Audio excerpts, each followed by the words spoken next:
का उत्साह साफ तौर पर यहाँ पर नजर आ रहा है। प्रधानमंत्री नरेंद्र मोदी का भव्य स्वागत इस वक्त अहमदाबाद में किया जा रहा है। ये सीधे दृश्य हम आपको दिखा रहे हैं गुजरात के अहमदाबाद से।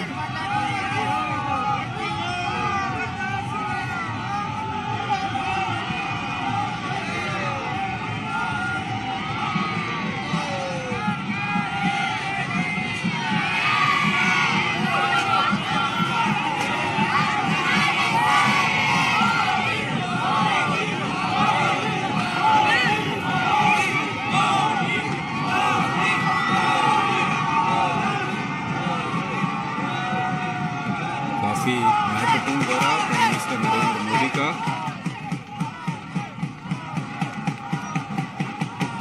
इस दौरे के दौरान प्रधानमंत्री न सिर्फ पंचायत महासम्मेलन में शामिल होंगे, वहां उपस्थित लोगों को संबोधित भी करेंगे।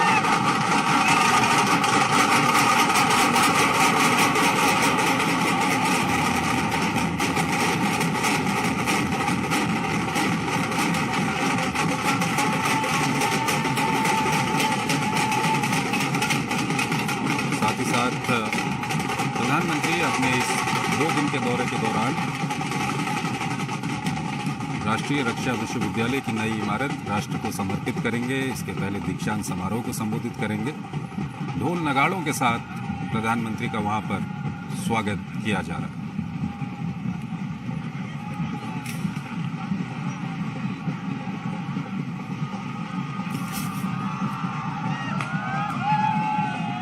तो आप देख सकते हैं पूरी सड़क पर जब प्रधानमंत्री नरेंद्र मोदी एयरपोर्ट से निकले हैं, उसके बाद पूरी सड़क पर हुजूम उमड़ा हुआ है लोगों का प्रधानमंत्री के स्वागत के लिए।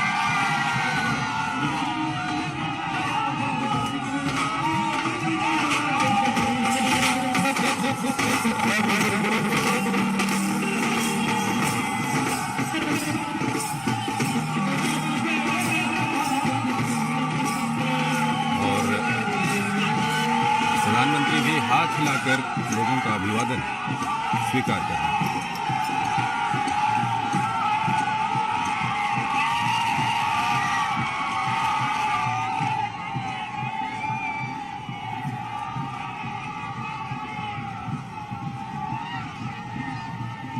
तो इस वक्त ये सीधे दृश्य हम आपको दिखा रहे हैं गुजरात के अहमदाबाद से, जहां पर प्रधानमंत्री मोदी का इस वक्त भव्य स्वागत वहां पर किया जा रहा है।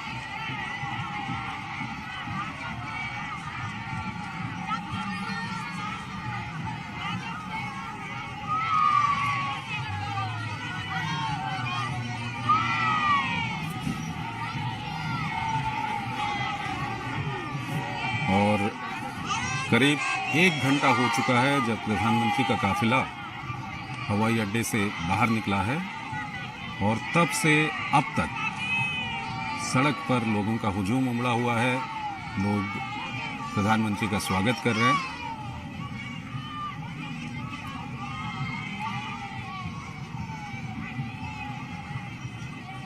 एक तो प्रधानमंत्री गुजरात के दौरे पर पहुंचे हैं, इसकी खुशी लोगों में है, बीजेपी के कार्यकर्ताओं में है। वहीं जिस तरह की बम्पर जीत कल बीजेपी को मिली है प्रधानमंत्री के नेतृत्व में, उसके कारण ये खुशी दोगुनी हो गई है, और इसका असर भी यहाँ पर साफ तौर पर देखा जा सकता है।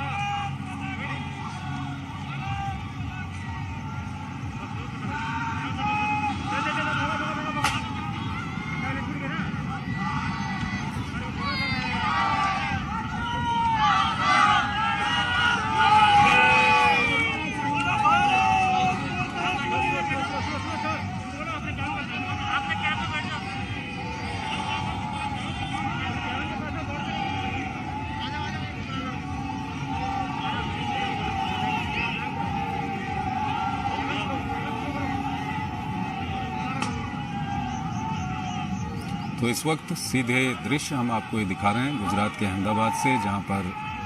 प्रधानमंत्री हवाई अड्डे से बाहर निकलकर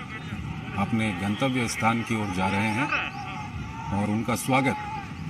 सड़क के दोनों ओर मौजूद भारी संख्या में लोग, बीजेपी के कार्यकर्ता उनका स्वागत कर रहे हैं। प्रधानमंत्री भी हाथ हिलाकर सबका अभिवादन स्वीकार कर रहे हैं।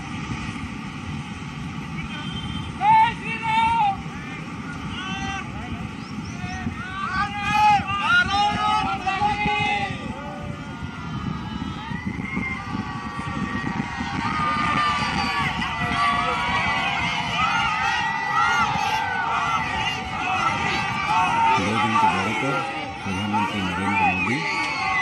गुजरात की राजधानी गुजरात के अहमदाबाद पहुंचे हैं इस वक्त।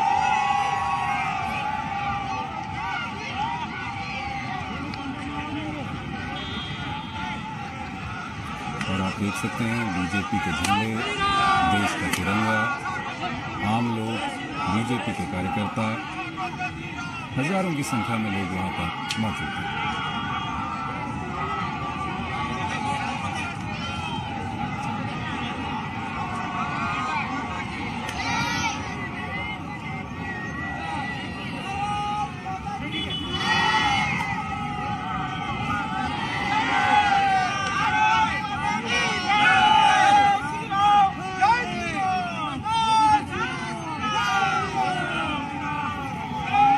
बिल्कुल, तो इस वक्त ये सीधे दृश्य आप देख सकते हैं प्रधानमंत्री नरेंद्र मोदी किस तरह से उनका वहां पर स्वागत किया जा रहा है। महिलाओं की संख्या भी आप देख सकते हैं, भारी संख्या में महिलाएं वहां पर मौजूद हैं, आम लोग वहां पर मौजूद हैं, बीजेपी के कार्यकर्ता वहां पर मौजूद हैं और प्रधानमंत्री का स्वागत वहां पर किया जा रहा है। प्रधानमंत्री भी हाथ हिलाकर सबका अभिवादन स्वीकार कर रहे हैं। ये आप देख सकते हैं किस तरह से वहां पर प्रधानमंत्री के स्वागत की तैयारियां की गई हैं।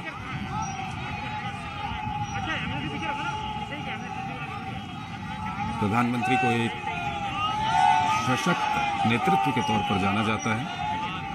चाहे देश की रक्षा की बात हो,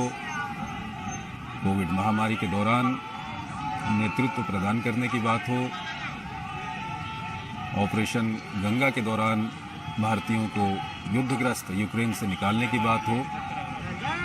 और ये सब यहाँ पर परिलक्षित हो रहा है जिस तरह से यहाँ पर प्रधानमंत्री का स्वागत किया जा रहा है।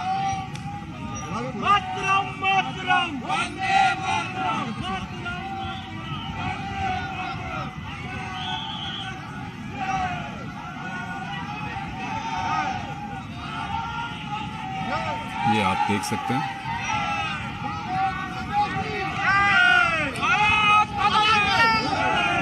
और करीब 1 घंटे से ज्यादा का समय हो चुका है जब प्रधानमंत्री नरेंद्र मोदी हवाई अड्डे से बाहर निकले हैं और उसके बाद गांधीनगर की सड़क पर प्रधानमंत्री का काफिला चल रहा है और अभी तक भी सड़क के दोनों ओर में आप देख सकते हैं लोगों का हुजूम वहां पर उमड़ा हुआ है। हर कोई चाहता है कि अपने नेता को नज़दीक से देख ले, अपने नेता को नज़दीक से उनका अभिवादन कर ले। और सबसे बड़ी बात यह है कि प्रधानमंत्री भी हर किसी का अभिवादन वहां पर स्वीकार कर रहे हैं, हाथ हिलाकर लोगों का अभिवादन कर रहे हैं।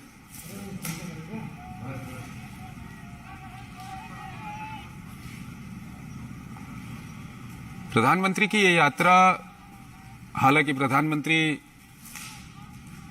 पूरे देश में जिस तरह से दौरे करते हैं उसी तरह से वो गुजरात भी जाते रहते हैं, लेकिन इस बार की ये यात्रा कई मायनों में अलग है। जिस तरह से कल 5 राज्यों में जो चुनाव हुए उनका जो परिणाम आया, उनमें से 4 राज्यों में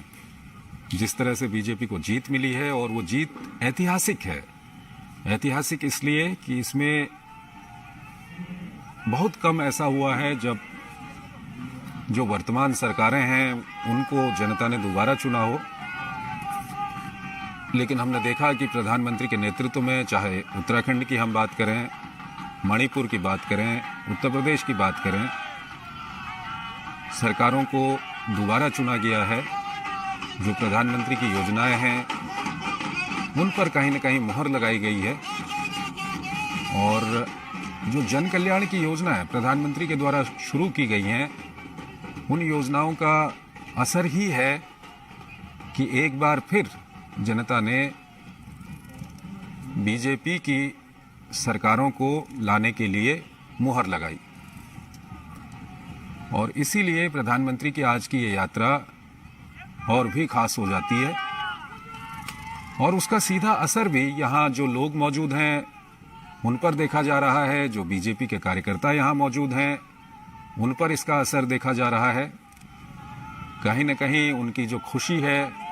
वो कई गुना बढ़ गई है। तो धीरे धीरे प्रधानमंत्री का काफिला अपने गंतव्य की ओर बढ़ता हुआ और सड़क के दोनों ओर अभी भी आप देख रहे हैं भारी संख्या में वहां पर लोग मौजूद हैं। वो प्रधानमंत्री का स्वागत कर रहे हैं, प्रधानमंत्री उनका अभिवादन स्वीकार कर रहे हैं। काफी महत्वपूर्ण ये 2 दिवसीय दौरा है प्रधानमंत्री का। पंचायत महासम्मेलन में वो शिरकत करेंगे, लोगों को संबोधित करेंगे। खेल महाकुंभ का भी वहां पर उद्घाटन होना है। लेकिन जो सबसे बड़ी बात है वो है प्रधानमंत्री के दौरे को लेकर के लोगों में खुशी, लोगों में उत्साह। चाहे आम जनता हो, बीजेपी के कार्यकर्ता हो, सब के सब यहां पर हुजूम के तौर पर उमड़े हुए हैं। और जैसा कि हम आपको बार बार बता रहे हैं कि प्रधानमंत्री की जो प्रशासनिक यात्रा है वो गुजरात से शुरू हुई है। लंबे समय तक वो गुजरात के मुख्यमंत्री रहे, उसके बाद वो भारत के प्रधानमंत्री बने, दूसरी बार वो भारत के प्रधानमंत्री बने। एक वैश्विक नेता के तौर पर उनकी पहचान है और साथ ही साथ जिस तरह से चुनावों के परिणाम आ रहे हैं, जनता जिस तरह से प्रधानमंत्री के जन कल्याणकारी कामों पर मुहर लगा रही है, प्रधानमंत्री के नेतृत्व को स्वीकार कर रही है, वो अपने आप में एक उदाहरण है इस खुशी का, इस उत्साह का, जो यहाँ पर गांधीनगर की सड़कों पर हम इस वक्त देख रहे हैं।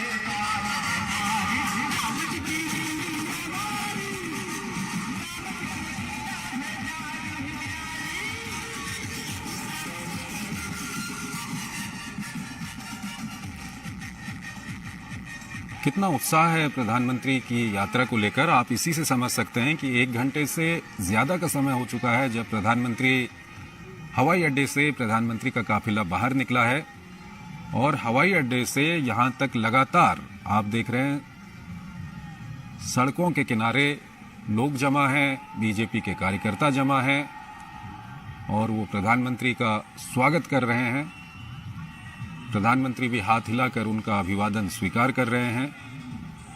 ये साफ तौर पर देखा जाता है कि प्रधानमंत्री की इस यात्रा को लेकर के, प्रधानमंत्री को लेकर के कितना उत्साह, कितनी खुशी यहाँ पर लोगों में मौजूद है। धीरे धीरे प्रधानमंत्री का काफिला अपने गंतव्य की ओर बढ़ता हुआ और सड़क के दोनों ओर भारी संख्या में लोग यहां पर उमड़े हुए हैं।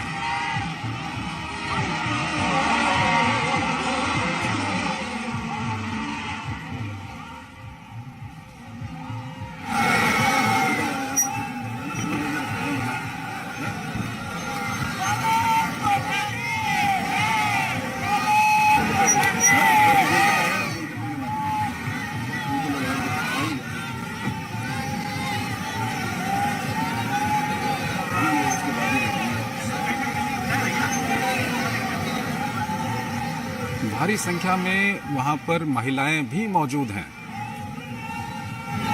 और महिलाओं में प्रधानमंत्री की लोकप्रियता इसी से देखी जा सकती है। कल जब 4 राज्यों का चुनाव परिणाम आने के बाद प्रधानमंत्री बीजेपी मुख्यालय दिल्ली में पहुंचे थे, वहां पर अपने संबोधन के दौरान उन्होंने ये कहा भी था कि महिलाएं बीजेपी की जीत की सारथी हैं और यहाँ पर भी आप देख सकते हैं कि जितनी संख्या में यहाँ पर पुरुष मौजूद हैं उतनी ही संख्या में यहाँ पर महिलाएं मौजूद हैं प्रधानमंत्री के स्वागत के लिए।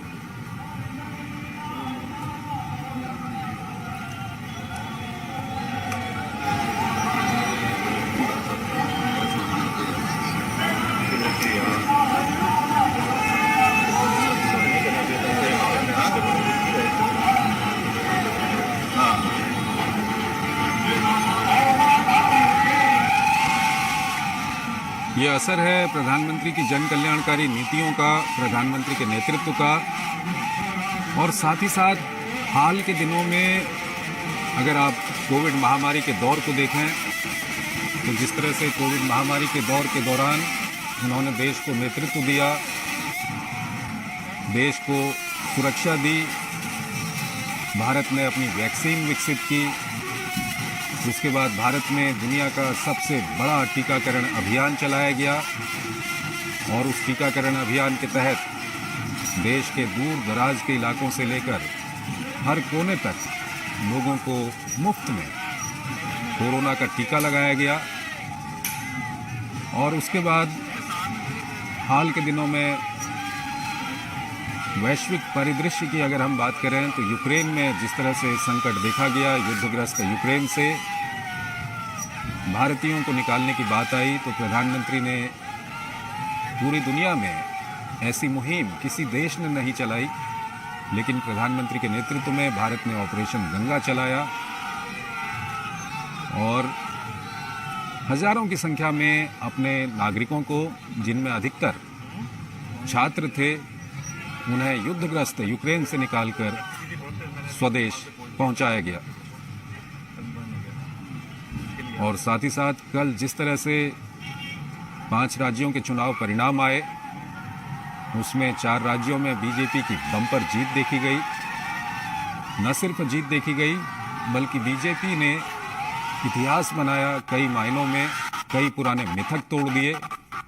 उसका साफ तौर पर असर यहाँ मौजूद लोगों पर देखा जा सकता है।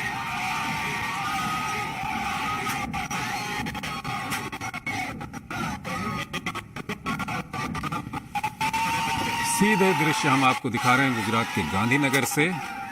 जहां प्रधानमंत्री नरेंद्र मोदी अपने 2 दिवसीय गुजरात दौरे के लिए अभी कुछ ही देर पहले,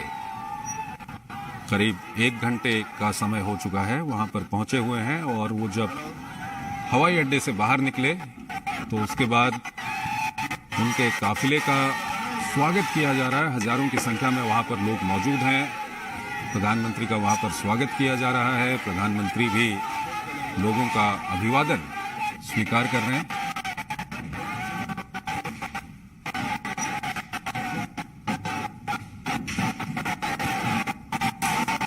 हमारे संवाददाता शैलेंद्र मिश्र हमारे साथ जुड़े हुए हैं। शैलेंद्र,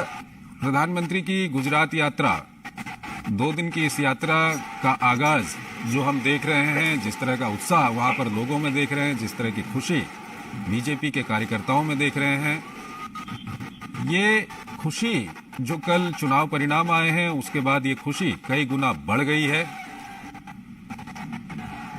ये निश्चित तौर पर हम उस उत्साह को देख रहे हैं जब हमने देखा प्रधानमंत्री गुजरात पहुंचे और उसके बाद जब बीजेपी मुख्यालय में जिस तरह से उत्साह का माहौल रहा और तमाम कार्यकर्ता स्वागत करते नजर आए, अभिवादन करते नजर आए। और साथ ही साथ ये उत्साह दिखाता है कि प्रधानमंत्री नरेंद्र मोदी सीधे तौर पर बीजेपी कार्यकर्ताओं और आम जनता से जुड़े रहते हैं, लगातार संवाद करते रहते हैं। और चूंकि आज प्रधानमंत्री नरेंद्र मोदी का ये दौरा ठीक 1 दिन बाद हो रहा है जब बीजेपी को 5 राज्यों में हुए चुनाव में 4 राज्यों में प्रचंड जीत हासिल हुई, तो निश्चित तौर पर उसका एक सकारात्मक असर पड़ता है, उसका एक मनोवैज्ञानिक असर पड़ता है, न केवल बड़े नेताओं पर बल्कि स्थानीय स्तर पर कार्यकर्ताओं पर। और वो पार्टी जो कार्यकर्ताओं की पार्टी कही जाती है, वो पार्टी जिसमें कार्यकर्ताओं के मेहनत पर सबसे ज्यादा जोर देने की बात कही जाती है, उस पार्टी में हम देखते हैं कि कार्यकर्ताओं को सम्मान देने के, उनके मेहनत को स्वीकार करने का काम राष्ट्रीय स्तर पर बीजेपी के नेता करते रहते हैं। और अब जब प्रधानमंत्री आज गुजरात पहुंचे हैं तो हम देख रहे हैं कि कार्यकर्ता उत्साहित है, आम जनता उत्साहित है। और जो तस्वीरें हम देख रहे हैं गांधीनगर में सड़कों के दोनों तरफ जिस तरह से हाथ हिलाते हुए कार्यकर्ता प्रधानमंत्री नरेंद्र मोदी का स्वागत करते हुए, प्रधानमंत्री उस अभिवादन को स्वीकार करते हुए, जनता के अभिवादन करते हुए, जनता का अभिवादन करते हुए, दरअसल ये दृश्य ये दिखाता है कि प्रधानमंत्री नरेंद्र मोदी लगातार संवाद करते हैं, लगातार अलग अलग माध्यमों से न केवल आम जनता से बल्कि बीजेपी कार्यकर्ताओं से भी संवाद करते रहते हैं। और आज का ये दौरा और ये तस्वीरें टीवी पर जो दर्शक देख रहे हैं, निश्चित तौर पर दिखाता है वो कनेक्ट जो प्रधानमंत्री नरेंद्र मोदी का आम जनता के साथ है, बीजेपी कार्यकर्ताओं के साथ है। और आप देख रहे हैं इन दृश्यों में कि तमाम महिला कार्यकर्ता वो स्वागत कर रही हैं, प्रधानमंत्री नरेंद्र मोदी का अभिवादन कर रही हैं। और जब जब बात होती है भारत के विकास की, जब जब बात होती है आकांक्षी भारत की, जब जब बात होती है आत्मनिर्भर भारत की, तो किस तरह से जो आधी आबादी है, जो महिलाएं हैं, वो अपनी भूमिका को बढ़ चढ़कर निभा रही हैं। और एक राजनीतिक दल के तौर पर पार्टियों के अंदर जो उनकी भूमिका बढ़ रही है, वो भी हम बीजेपी में बढ़ता हुआ देख रहे हैं। जिस तरह से बीजेपी ने अपने संगठन में महिलाओं को जगह दी है, और हम देखते हैं कि जब पार्टी कार्यकर्ताओं का जमावड़ा कहीं होता है, और खासतौर पर जब प्रधानमंत्री नरेंद्र मोदी का दौरा होता है, तब तमाम जगह मंचों पर बड़ी संख्या में महिला कार्यकर्ताएं नजर आती हैं। तो निश्चित तौर पर ये दिखाता है महिला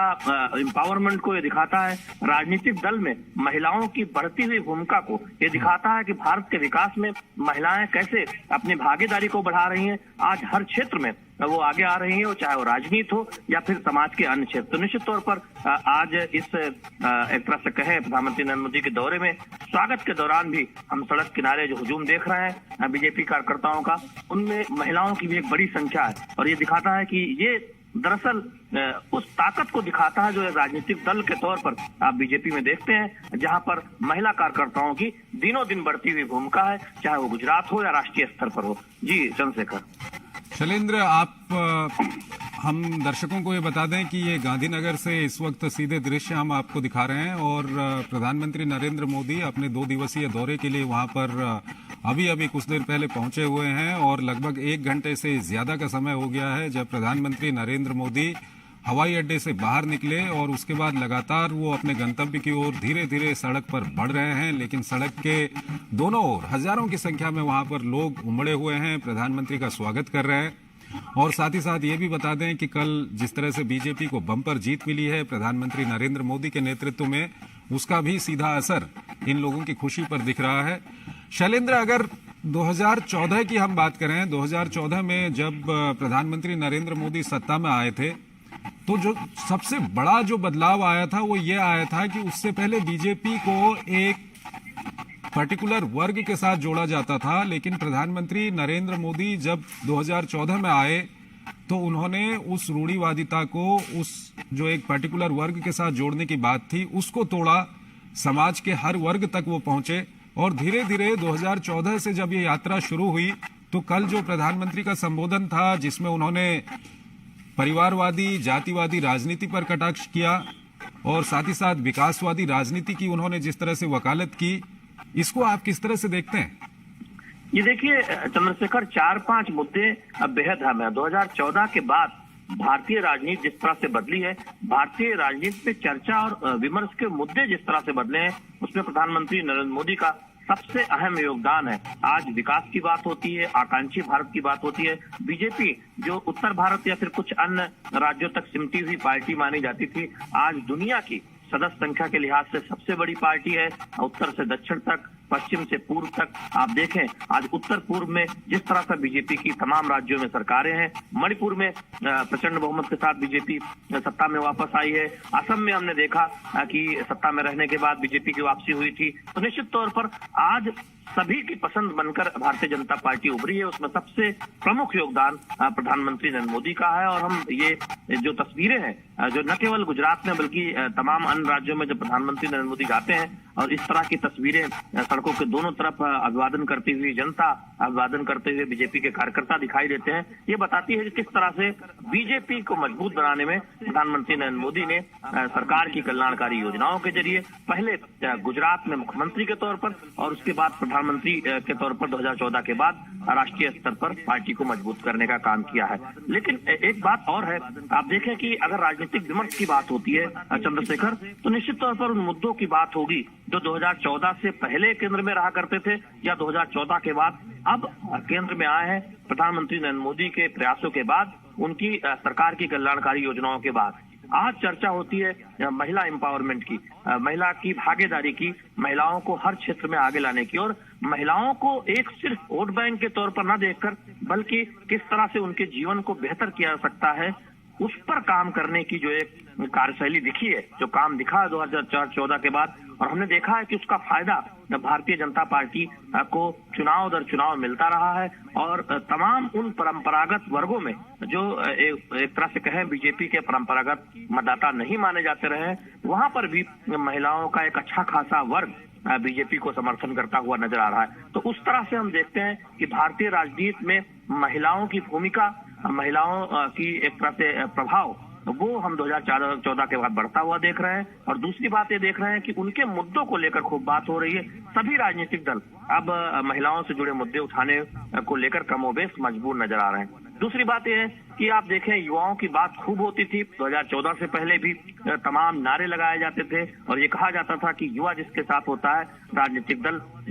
वही राजनीतिक दल मजबूत होता है, जिसके साथ युवा होते हैं उसी को सत्ता मिलती है। लेकिन युवाओं के जो मूल मुद्दे थे, जो मूलभूत जरूरतें थी, वो कैसे पूरी हो, उस पर बहुत कम चर्चा होती थी। यानी युवाओं का इस्तेमाल राजनीतिक दल करते थे, सत्ता में आने के बाद नेता करते थे, लेकिन युवाओं की समस्याओं को दूर करने का काम हमने देखा है प्रधानमंत्री नरेंद्र मोदी की अगुवाई में पूरे देश में किस तरह से युवाओं को अधिक से अधिक अवसर देना हो, चाहे किस तरह से आत्मनिर्भर भारत में उनकी भूमिका को मजबूत करना हो, तमाम प्रोत्साहन योजनाओं के जरिए, बैंकिंग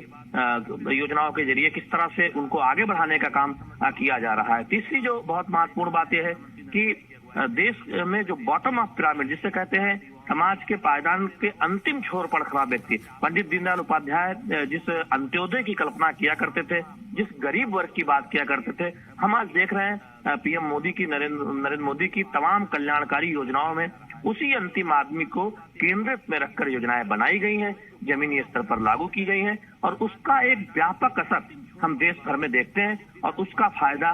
देखते हैं कि हो रहा है सभी वर्गों को। जब किसी गरीब घर में शौचालय मिलता है, किसी महिला को बाहर नहीं जाना पड़ता, जब उसे धुआं से मुक्ति मिलती है, जब बेघर को आवास मिलता है, जब छोटे छोटे कस्बों में, शहरों में जो व्यवस्थाएं हैं, चाहे वो गलियों में नाली बनने की बात हो या सोलर लाइटिंग की बात हो या शहर को साफ सुथरा बनाने की बात हो, जब वो व्यवस्थाएं होते हुए देखते हैं तब हम उस जीवन स्तर को बेहतर होता हुआ देखते हैं, जिससे सबसे ज्यादा फायदा उस गरीब वर्ग को मिलता है। क्योंकि आप देखें जो संपन्न है, जो साधन संपन्न है, वो बेहतर इलाकों में रह सकते हैं, वो उनके पास चयन की स्वतंत्रता है, लेकिन गरीब वर्ग के पास ये अवसर नहीं होता। और ऐसे में जब विकास केंद्रित होकर छोटे छोटे शहरों में, कस्बों में नियोजित तरीके से प्लान बनाकर विकास किया जाता है, तो उसका फायदा सबसे ज्यादा समाज में गरीब लोगों को मिलता है और वो हम एक बहुत बड़ा बदलाव होता हुआ देख रहे हैं कल्याणकारी योजनाओं के जरिए। इसके साथ ही साथ राजनीति में सेवा भाव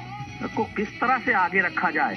इस बात को प्रधानमंत्री नरेंद्र मोदी लगातार फोकस करते रहते हैं, इस पर ध्यान देते रहते हैं। तो हमने देखा कि कोरोना काल के दौरान जो चुनौतियां जिसका सामना पूरे देश ने मिलकर किया, एक राजनीतिक दल के तौर पर बीजेपी कार्यकर्ताओं ने सरकार की योजनाओं, सरकार के प्रयासों के साथ कंधा से कंधा मिलाकर आगे बढ़ने का काम किया। और ये बहुत आसान नहीं होता जब पार्टी कार्यकर्ताओं को प्रोत्साहित करना होता है, उन्हें निर्देशित करना होता है, उन्हें ऊर्जावान बनाए रखना होता है कि जनता की कठिन चुनौतियों में जनता का साथ दे। और हमने देखा कि बहुत सारे बीजेपी के कार्यकर्ता देश भर में जनता को राहत पहुंचाने के काम में नजर आए। और बीजेपी ने ये कहा भी, जेपी नड्डा बीजेपी के राष्ट्रीय अध्यक्ष ने कई बार इस बात को कहा भी कि जहां एक तरफ दूसरे विरोधी दल के नेता सिर्फ ट्वीट तक सीमित है, सिर्फ ट्वीट कर रहे हैं, जनता में भ्रम फैलाने का काम कर रहे हैं, वहीं बीजेपी के लाखों कार्यकर्ता कोरोना के इस कठिन चुनौतियों में जनता को राहत पहुंचाने में लगे हैं। तो एक राजनीतिक दल के तौर पर जनता का भरोसा बढ़ता है जब उसका शीर्ष नेतृत्व लगातार दरिद्र नारायण गरीब की चिंता करता है, आम आदमी की चिंता करता है, समाज के अंतिम पायदान पर खड़े व्यक्ति की चिंता करता है और उस पार्टी के कार्यकर्ता कठिन समय में, कठिन चुनौतियों में साथ खड़े होते हैं जनता के साथ। ठीक है शैलेंद्र, मैं फिर आपको वहीं 2014 से जो यात्रा शुरू होती है उसी ओर आपका ध्यान दिलाना चाहूंगा। अगर राष्ट्रीय स्तर पर प्रधानमंत्री नरेंद्र मोदी बीजेपी के नेता हैं और राष्ट्रीय स्तर पर अगर विपक्ष की बात करें तो कांग्रेस सामने आती है। और 2014 से पहले कांग्रेस जिस वोट बैंक को अपना बताती थी, आज कोई वोट बैंक नहीं बचा। जो प्रधानमंत्री का नारा है सबका साथ सबका विकास सबका प्रयास वो साफ तौर पर देखा जा रहा है। शैलेंद्र हमारे साथ जुड़े हुए हैं। शैलेंद्र, 2014 से पहले अगर हम राष्ट्रीय स्तर पर बीजेपी के राजनीतिक विपक्ष की बात करते हैं तो कांग्रेस का नाम सामने आता है, और 2014 से पहले जो कहा जाता था कांग्रेस की ओर से कि दलित, शोषित, वंचित, जनजातीय वोट हैं, उसके अलावा इस तरह से अलग अलग नाम दिए जाते थे और ये कहा जाता था कि ये वोट हमेशा से कांग्रेस के पास ही इंटैक्ट रहेंगे। लेकिन 2014 से अभी 2022 तक की जो यात्रा है उसमें प्रधानमंत्री पूरी तरह से सफल हुए हैं सभी वर्गों को अपने साथ जोड़ने पे। ये देखिए चंद्रशेखर, अगर आप जनता पार्टी के संक्षिप्त शासन को छोड़ दें या फिर 1999 से 2004 तक जब अटल बिहारी वाजपेयी के नेतृत्व में केंद्र में एनडीए की सरकार थी, तो भारतीय राजनीति दरअसल कांग्रेस और कांग्रेस के विरोध पर केंद्रित थी। एक तरह से कांग्रेस एक ध्रुव थी और हमने देखा है कि 2014 के बाद दरअसल वो पूरी राजनीति के केंद्र में भारतीय जनता पार्टी और उसके सहयोगी दल आए हैं प्रधानमंत्री नरेंद्र मोदी की अगुवाई में। और दूसरी तरफ कांग्रेस ये कोशिश करती नजर आई है कि वो विरोधी दल की भूमिका निभाने में तमाम अन्य दलों से प्रतियोगिता करती नजर आए, या फिर एक ऐसा संदेश न जाए कि बीजेपी के विरोध में बाकी दल और बेहतर कर रहे हैं कांग्रेस के मुकाबले। तो ये एक स्थिति बदली है खासतौर पर 2014 के बाद, जो हम देख रहे हैं कि बीजेपी और उसके सहयोगी दल सत्ता के केंद्र में है,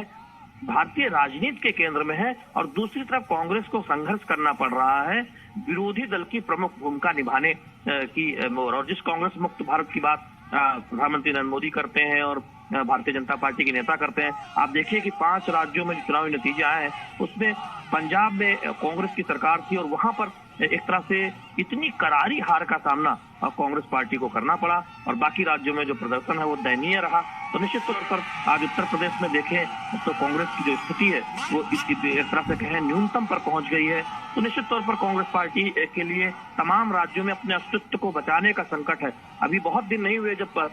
पश्चिम बंगाल में चुनाव हुए थे और कांग्रेस शून्य पर चली गई थी। तो ऐसे में 2014 के बाद बदलाव ये आया है कि एक तरफ जनता का भरोसा प्रधानमंत्री नरेंद्र मोदी की अगुवाई में बीजेपी और उसके सहयोगी दल एनडीए पर बढ़ा है, दूसरी तरफ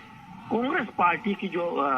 एक तरह से राजनीतिक ताकत है वो चुनाव दर चुनाव हम देखते रहे हैं कि बहुत तेजी से घटती जा रही है और जनता का भरोसा खोती जा रही है। इसका एक बहुत महत्वपूर्ण वजह यह है कि प्रधानमंत्री दरअसल परिवारवाद के विरोध की बात करते रहते हैं, राजनीति में परिवारवादियों के विरोध की बात करते रहते हैं, और जनता में कहीं ना कहीं ये संदेश गया है कि वो राजनीतिक दल जिन पे सिर्फ एक परिवार का कब्जा होता है, एक परिवार के सदस्यों का कब्जा होता है, दरअसल वो लोकतंत्र के हित में नहीं है, लोकतंत्र के लिए उनको शुभ संकेत नहीं है। तो ऐसे में बीजेपी एक ऐसा दल है जो जिसमें पार्टी के अंदर एक लोकतंत्र होता है, अगला राष्ट्रीय अध्यक्ष कौन होगा वो कोई आसानी से बता नहीं सकता है, और हम देखते हैं कि परिवारवाद की जो जड़ें हैं वो जो गहरी है वो तमाम उन विरोधी दलों में है। कांग्रेस पार्टी में सिर्फ एक परिवार के वर्चस्व के आरोप लगते रहते हैं, तमाम क्षेत्रीय दल हो, समाजवादी पार्टी में मुलायम सिंह और उनके बाद मुलायम सिंह यादव, फिर अखिलेश यादव और उनके परिवार के प्रभुत्व के आगे कोई सोच नहीं सकता। इस तरह से तमाम हम देखते हैं डीएमके हो या अन्य परिवार वाली पार्टियां हो, क्षेत्रीय दलों में, इसमें आज या कल हम देख रहे हैं कि कभी न कभी एक परिवार या उस परिवार से जुड़े लोगों का कब्जा हो जाता है, जो लोकतंत्र के लिए दरअसल एक शुभ संकेत नहीं होता। और इस मुद्दे को प्रधानमंत्री अपनी चुनावी जनसभाओं में बहुत जोर शोर से उठाते हैं कि लोकतंत्र के लिए ये घोर परिवारवादी बहुत बड़ा खतरा है। और हमने देखा है कि चुनाव दर चुनाव और उन राजनीतिक दलों को भी मजबूर होना पड़ा है जिनमें परिवार का वर्चस्व है। हम देख रहे हैं कि उनमें टिकट वितरण में ये दबाव रहता है कि परिवार से जुड़े लोगों को ज्यादा से ज्यादा टिकट ना मिले, कम से कम जनता में संदेश न जाए, वरना उसका खामियाजा उठाना पड़ सकता है। और ऐसा एक आधी अधूरी कोशिश तमाम राजनीतिक दल अब करते नजर भी आते हैं जब वो ये कहते हैं कि सिर्फ एक परिवार बिना कहे टिकट वितरण में या फिर तमाम पार्टी के फ्रंटल संगठनों में अन्य वर्गों या अन्य जगहों से आए लोगों को प्रतिनिधित्व देने की कोशिश करते नजर आते हैं। शैलेंद्र, आप हमारे साथ बने रहिए। हम गांधीनगर में मेघना हमारे साथ मौजूद हैं, उनसे हम जान लेते हैं। मेघना, हम यहाँ से देख रहे हैं, जो दृश्य हम देख पा रहे हैं, हजारों की संख्या में वहां पर लोग मौजूद हैं, प्रधानमंत्री का स्वागत कर रहे हैं। 1 घंटे से अब करीब 1.5 घंटा होने को है प्रधानमंत्री हवाई अड्डे से बाहर निकले उनका काफिला धीरे धीरे आगे बढ़ रहा है, लेकिन अभी भी हम देख रहे हैं सड़कों के दोनों ओर हजारों की संख्या में वहां पर लोग मौजूद हैं। क्या कुछ देख रही हैं आप, हमारे दर्शकों को बताइए। बिल्कुल चंद्रशेखर, देखिए ये तकरीबन 4 लाख लोग हैं जो एयरपोर्ट से लेकर के रास्ते में प्रधानमंत्री नरेंद्र मोदी का अभिवादन और ये जो भारतीय जनता पार्टी की महिला मोर्चा, जो प्रदेश का जो महिला मोर्चा है, उसका अभिवादन स्वीकार कर रहे हैं। और ये महिलाएं सुबह से इंतजार कर रही थी कि प्रधानमंत्री नरेंद्र मोदी की एक झलक मिले और मुट्ठी में फूलों को भर के पुष्प देख सकते हैं जो यहाँ पर है। जो एक तरीके का उत्सव जैसा माहौल यहाँ पर बना हुआ है। और अब समझिए जिस तरीके से चंद्रशेखर आपने कहा, तकरीबन 1.5 घंटे हो गए। ये मुश्किल से 20 से 30 मिनट का रास्ता है अगर हम देखें तो, और लेकिन ये 1.5 घंटे केवल इसीलिए कि जिस तरीके का जो इमोशंस और जो एनर्जी और जिस तरीके का अभिवादन प्रधानमंत्री नरेंद्र मोदी को गुजरात की जनता से मिल रहा है, उसी अभिवादन को रेसिप्रोकेट करने के लिए, उसी एनर्जी को रेसिप्रोकेट करने के लिए प्रधानमंत्री नरेंद्र मोदी का काफिला बेहद धीमी गति से इस रोड शो में सभी का अभिवादन स्वीकार करते हुए आगे बढ़ा है। और हम देख सकते हैं प्रधानमंत्री नरेंद्र मोदी कई जगहों पर धीरे धीरे रुककर भी लोगों का अभिवादन स्वीकार कर रहे हैं। यहाँ पर जो कई जगहों से हम जो पूरे अगर रोड शो में नजर डालें, चंद्रशेखर आपने भी ये देखा हो